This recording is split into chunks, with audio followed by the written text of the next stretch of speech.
दादा दादी, मैं भी आपकी ही पोती हूँ। मुझे भी आपका प्यार दुलार पाने का हक है।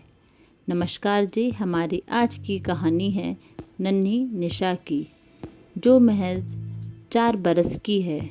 माँ की लाडली, पर पापा की आंखों में खटकती थी। पापा को बेटा जो चाहिए था। निशा को दादा दादी का प्यार कम ही मिलता, क्योंकि दादा दादी की भी यही चाहत थी कि पोता हो, पर उनके लिए दुर्भाग्यवश पोती हो गई थी, जिसका कलर सांवला था। इसलिए नाम भी पोती का निशा रखा। निशा हर समय चहचहाती रहती। ज़्यादा समय निशा अपनी मम्मी के पास ही रहती, क्योंकि दादा भी कम ही पकड़ते पोती को। एक दिन दादी को सत्संग में जाना था। छोटी निशा जिद करने लगी कि उसे भी दादी के साथ ही जाना है। दादी की गोद को ना छोड़ने लगी।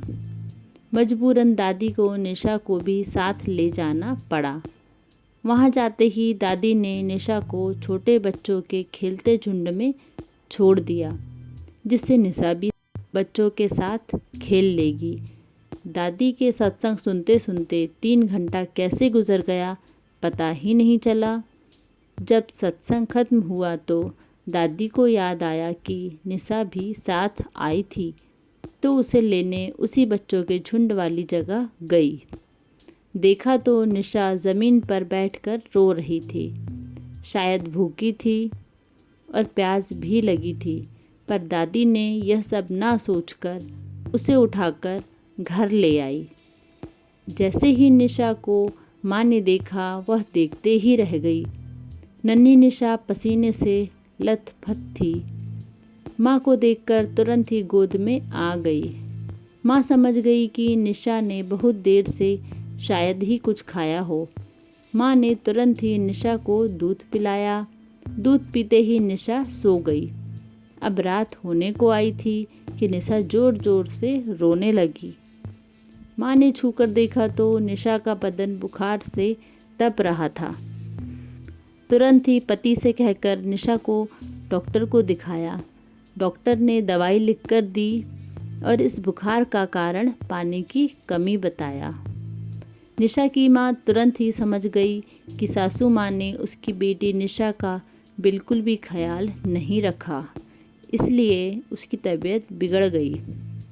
डॉक्टर ने दवाई लिखकर दी। घर वापस आकर माँ ने निशा को दवाई देकर सुला दिया, पर रात भर निशा की माँ को नींद नहीं आई। वह रात भर यही सोचती रही कि दादी ने इतनी लापरवाही कैसे की। दादी ने अपनी पोती का ख्याल क्यों नहीं रखा? इसीलिए कि वो एक पोती है। अगर पोती की जगह पोता होता तो शायद दादी का दुलार कुछ और ही होता। रात भर माँ की आंखों के आंसू नहीं थम रहे थे। दूसरे दिन भी निशा ने दवाई पी। अब उसकी हालत में सुधार था, पर अब माँ के मन को जरा भी आराम नहीं था। मन में यही चल रहा था कि दादा दादी का यह भेदभाव भविष्य में निशा को कोई बड़ी मुसीबत में ना डाल दे। तभी माँ ने निश्चय किया कि अब वो पोती को दादा दादी से दूर रखेगी। उसी रात निशा की माँ ने अपने पति संजय से बात की कि हम निशा को यहाँ से कहीं दूर ले जा लेते हैं। पति संजय समझ नहीं पाता कि उसकी पत्नी क्या बोलना चाह रही है। वह पूछता है कि बात क्या है। तभी निशा की माँ बोलती है, हम शहर चलते हैं निशा को लेकर। यह वह सुरक्षित नहीं है। दादा दादी भी दूर ही भागते हैं निशा से, और पिछली रात हुई घटना भी चिंताजनक थी। इतना सुनते ही पति संजय पहले तो बात को टाल देता है, पर पत्नी के बहुत समझाने पर वह मान जाता है और दूसरे दिन ही अपने माँ बापूजी से बात करता है कि वो अब से शहर जाकर रहेंगे। उसे वहीं किसी अच्छी कंपनी में जॉब मिल गई है। दादा दादी उदास मन से मान जाते हैं। अब निशा शहर में अपने मम्मी पापा के साथ रहती है। अब वह पूर्णतः सुरक्षित है। महीने में छुट्टी मिलने पर संजय और उसकी पत्नी निशा को लेकर दादा दादी से मिलने गांव आ जाते हैं। कुछ दिन रहकर चले जाते हैं।